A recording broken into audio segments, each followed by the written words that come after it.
Aujourd'hui, entreprendre est à la mode. Beaucoup de personnes veulent entreprendre, mais beaucoup également se cognent la tête. Tout le monde veut suivre la tendance, mais tout le monde ne sait pas appliquer vraiment les choses. Aujourd'hui, je te donne un processus qui peut te permettre de réduire les possibilités d'échec avant de lancer ton business. Il s'agira ici de passer par 4 étapes. La première étape est que il faut éviter d'agir par envie. C'est pas parce que tu as envie de quelque chose, c'est pas parce que tu as une idée que tu vas lancer. Tu n'es pas le client. Toi, tu es le businessman. Toi, tu es une personne qui cherche l'argent. Tu n'es pas là pour le fun, tu n'es pas là pour la tendance. Tu es là pour construire quelque chose, tu es là pour construire un business.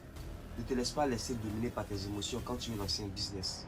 Non, non, non, non, non. C'est pas parce que le business il est beau à voir qu'il va marcher. C'est pas parce que le business il est intéressant à écouter qu'il va marcher. C'est pas parce que le business te passe par la tête que automatiquement tu vas lancer. C'est vrai, parfois il faut agir par instinct, mais il faut aussi faire une petite analyse. C'est très important. Pour le deuxième point, il faut d'abord chercher un problème avant de lancer ton business. Un entrepreneur, c'est celui qui résout le problème. Un entrepreneur, c'est celui qui apporte des solutions. Un entrepreneur, c'est celui qui regarde, qui analyse avant de passer à l'action. Un entrepreneur est un chercheur d'opportunités. Un entrepreneur s'enrichit en aidant les autres. Il faut savoir faciliter la vie aux autres. Tu dois savoir qu'est-ce qui les tracasse, quelles sont les difficultés qu'ils rencontrent. C'est ça ton rôle en tant qu'entrepreneur. En troisième position, ne cherche jamais une solution sans avoir vraiment analysé d'abord le problème. Si tu n'as pas analysé le problème en profondeur, comment tu vas apporter les solutions?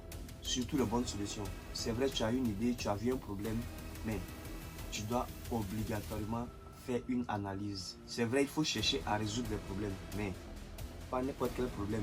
Un problème que les gens veulent vraiment résoudre. Un problème qui dérange vraiment les gens. Un problème que les gens ont envie de s'en débarrasser. Un problème qui fait vraiment mal. Un problème dont les gens cherchent déjà les solutions va faciliter à mettre en place ton business. Parce que les gens ont déjà conscience de leurs problèmes. Donc il faut chercher des problèmes sérieux. Des problèmes qui dérangent vraiment. Et bien évidemment, en quatrième et dernière position, une fois que tu vois que le problème est vraiment existant, le problème il est sérieux, tu peux maintenant passer à l'action. Là maintenant, tu sais où tu vas, tu sais ce que tu fais. Tu sais dans quoi tu vas investir ton temps, ton énergie et ton argent. Dans cette phase, tu es encore plus à l'aise parce que tu n'agis pas à l'aveuglette. Parce que après les étapes précédentes, tu sais maintenant qu'il y a un marché, tu sais qu'il y a un problème, tu sais qu'il y a des gens qui sont prêts à payer pour se débarrasser de ce problème-là. Donc je récapitule.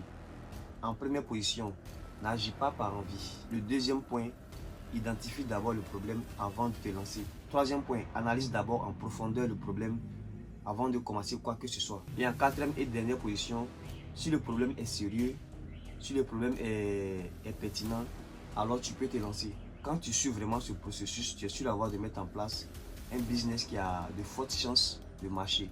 Alors bonne chance à tous dans nos différents projets et on se dit à très bientôt. D'ici là, portez-vous bien.